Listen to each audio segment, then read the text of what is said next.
boa tarde. Em primeiro lugar, felicitar a APCEP pela iniciativa deste encontro, que está a correr tão bem, e agradecer o convite para participar.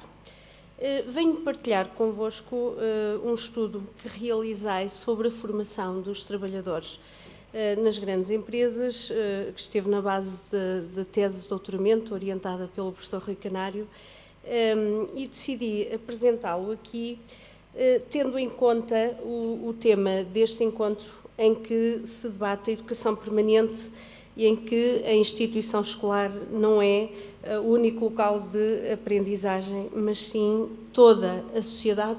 Aliás, como já constava no relatório Forre, esta frase remete justamente para a variedade de contextos em que ocorre a educação e a aprendizagem. Os objetivos deste estudo visavam caracterizar as políticas e práticas de formação dos trabalhadores nas grandes empresas, em particular diferenciar as lógicas subjacentes às políticas e práticas e depois também identificar as empresas que mais apostam em práticas diversificadas de formação, portanto as que vão para além de cursos e da educação formal.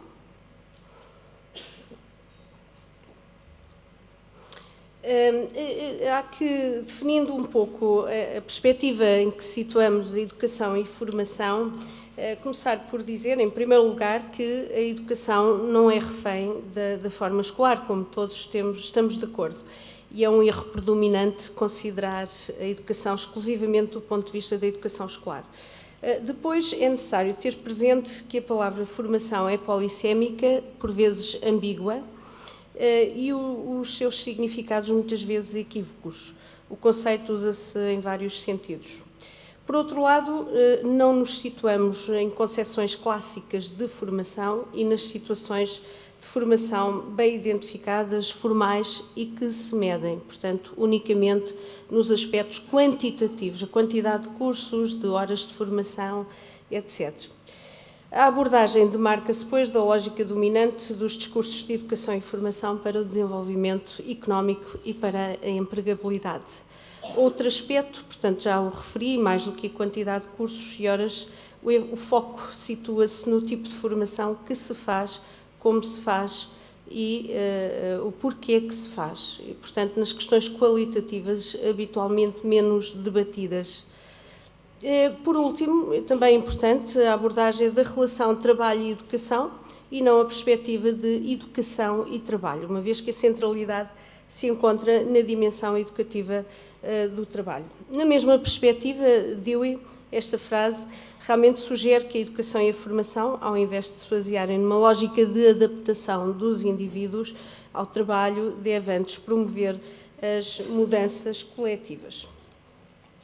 Bem, relativamente ao estudo, nós fizemos-lo por duas fases, como vemos ali. Uma primeira fase, um estudo exploratório com uma amostra intencional de 26 grandes empresas.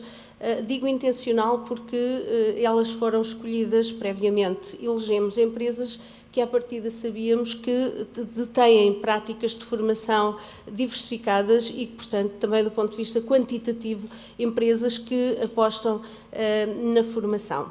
Depois, numa segunda fase, o que fizemos foi selecionar 3 empresas que revelaram, enfim, práticas de facto interessantes, como vamos ver aqui, das quais destaco, aliás. Reparem, por exemplo, lendo em linha, relativamente ao público-alvo, não é? Vemos que as empresas multinacionais, isto foi o que concluí no estudo exploratório, que as empresas multinacionais, ao invés das outras, têm um acesso mais equitativo à formação. Portanto, os grupos preferenciais são os grupos funcionais ligados diretamente às operações, portanto, habitualmente os indivíduos que mais necessitam de formação, enquanto que as outras empresas nacionais, públicas e privadas, tendencialmente, pelo que nos pareceu neste estudo exploratório, investem essencialmente ou direcionam a sua formação para quadros superiores e chefias. Outro aspecto interessante, a designação da formação. Vemos que nas multinacionais os conceitos que se utilizam são, por exemplo, conceito na própria designação de departamento, em vez de departamento de formação ou de pessoal, usam conceitos de aprendizagem ou desenvolvimento das pessoas. Depois, outro aspecto também relevante, a relação recursos humanos-formação, porque normalmente a formação nas empresas encontra-se, enfim, no seio ou emerge da Direção de Recursos Humanos. De facto, um aspecto aqui relevante neste estudo é que nós encontramos práticas de formação não apenas que provêm ou concebidas, organizadas pelo Departamento de Formação e de Recursos Humanos, não, encontramos a formação dispersa em toda a organização e, como veremos, diferentes tipos de formação. Depois, em relação à oferta, outro aspecto importante, enquanto que nas empresas nacionais a oferta de formação assenta em cursos, uma oferta de catálogo de cursos aos quais as pessoas, os trabalhadores acorrem ou são convidados, ou até às vezes não são convidados, são as chefias que sugerem a sua participação. Vemos nas multinacionais situações de formação formal, não formal e informal. Aqui vemos, enfim, os estudos de caso nesta fase 2, portanto, as empresas multinacionais, as 3 empresas que foram selecionadas, e aqui o porquê, os motivos que levaram a que selecionássemos estas 3 empresas. E, de facto, aqui queria chegar para mostrar que, realmente, do ponto de vista da aprendizagem não formal, isto já alinhámos deste modo, organizámos, enfim, os dados deste modo, mas assistimos nestas empresas práticas, por exemplo, de desmultiplicação da formação, está entre aspas, é uma designação interna das organizações, mas que é uma prática habitual, nomeadamente colocar trabalhadores mais velhos a receberem formação para depois, nos contextos de trabalho, o desmultiplicarem junto dos outros colegas mais novos. Ou os itinerários individualizados de formação segundo a organização do trabalho. Portanto, note-se que nestas empresas há uma grande articulação da formação com o trabalho e com as práticas dos indivíduos. Uma situação muito interessante que é as práticas de observação do trabalhador com o feedback, em princípio levando o trabalhador, o indivíduo, à reflexão sobre as suas práticas e depois o superior hierárquico, normalmente é outro aspecto interessante, são as chefias que dinamizam estas situações e não, muitas vezes, alguém da formação.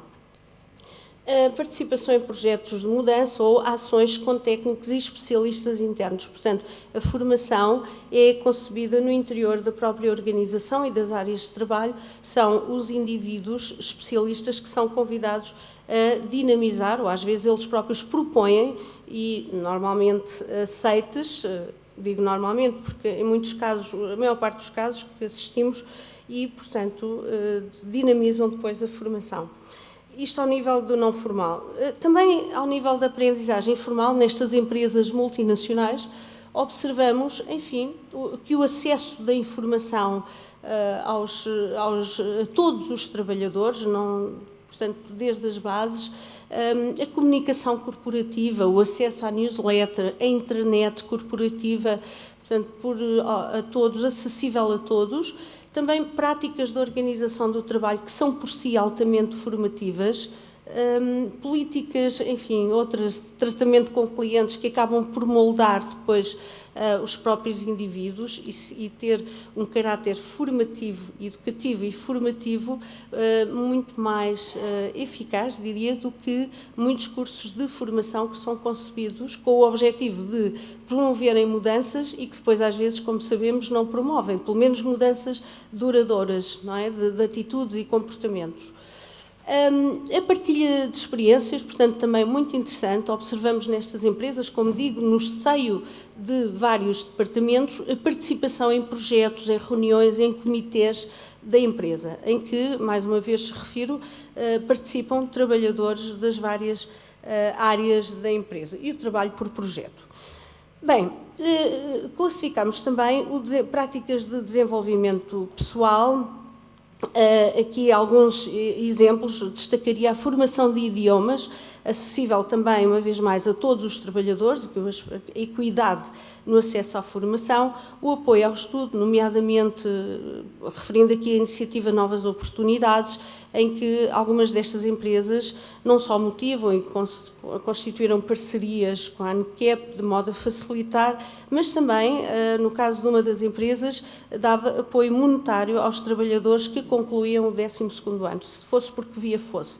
Depois, concursos internos de artes, de pintura, enfim, organizado por departamentos corporativos e não necessariamente o de formação, como eu digo. A participação ou dinamização de eventos desportivos e culturais e outros. Do desenvolvimento social, as ações de mobilidade interna da empresa, também com o intuito de preparar e de ter trabalhadores preparados para outras funções, mas também no alargamento das suas tarefas, aprofundamento e alargamento, enfim, dos seus saberes. A mobilização para o voluntariado, ações que visam a articulação da qualidade da vida pessoal e do trabalho, da vida pessoal e profissional, perdão. Bem, fazendo uma síntese, a Natália pediu-me para não passar o tempo, não quero amassar-vos, fazendo uma síntese, basicamente, nós encontramos nas grandes empresas aqui diferentes lógicas de concepção de formação.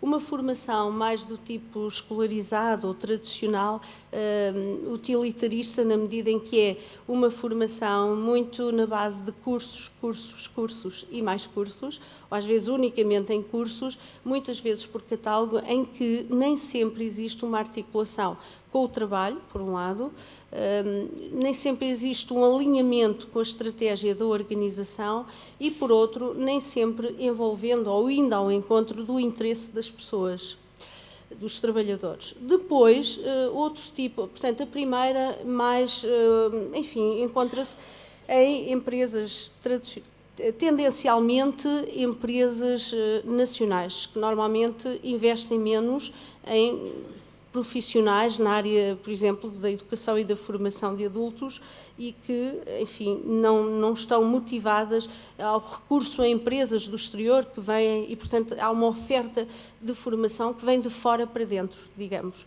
Depois, um outro segundo grupo que encontramos, a formação estratégica e orientada para a resolução de problemas. Esta, sim, encontra-se em empresas multinacionais em que há um forte alinhamento da estratégia de formação e da estratégia do trabalho. Portanto, a formação é impensável ser concebida sem estar a par do trabalho. Isto é interessante. Depois, por fim, esta formação orientada para o desenvolvimento pessoal e social dos trabalhadores, que aqui referimos, não são práticas que sejam constantes, permanentes, não, mas o que pretendi trazer-vos aqui, mostrar, é que efetivamente elas existem. Quando falamos de formação, não falamos de cursos apenas e não falamos de formação por catálogo e por oferta. Há outras práticas interessantes. E, portanto, há aqui um panorama, de certo modo, diferenciador nestas multinacionais, se calhar também têm o dever de o fazer, maior investimento em formação, atribuindo a tal importância estratégica, a equidade no acesso e a maior diversidade de práticas, contextos e atores. Para terminar, deixava apenas aqui uma sugestão de, quando se pretende estudar a formação nas organizações, realmente há que analisar as situações formais, não formais e informais. Para isso, há que investigar para além do que é dado a conhecer nos relatórios únicos, por exemplo, ou no que é informação coletada pelo Departamento de Recursos Humanos e Formação, e, paralelamente, analisar o potencial educativo da organização do trabalho. Muito obrigada.